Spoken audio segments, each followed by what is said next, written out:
beleza? Aqui quem fala é Gabriel Dias do canal Consoles e Androids. E hoje eu vou estar ensinando a tirar o som do vídeo. Você vai estar precisando de um aplicativo chamado Multivídeo. Baixa ele gratuitamente na Google Play. Baixou ele, vão estar abrindo ele. Vão estar apertando Start.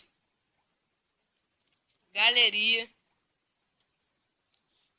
E vão estar pegando aí o vídeo que você quer tirar o som. Eu vou pegar esse aqui. É a intro do meu canal. E aqui você vai estar tirando o som. E do lado você vai estar aqui botando quantos minutos é o seu vídeo. 15, 30, 45 e 50. Se não tem aqui nenhum minuto do seu vídeo, você vai botar em original. Aqui na verdade não é minuto, é segundos. Aí se não tem aqui, você vai estar botando em original.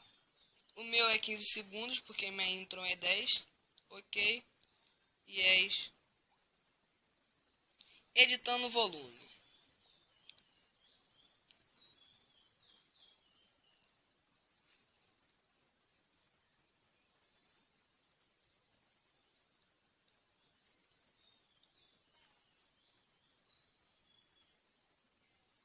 E vocês vão estar apertando em Yes de novo.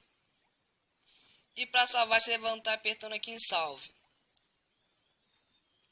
Vai estar salvando aí. E é isso aí. Até o próximo vídeo. Se você gostou do vídeo, dá aquele like. Se inscreva no canal. Compartilha com seus amigos. Até o próximo vídeo. É nóis!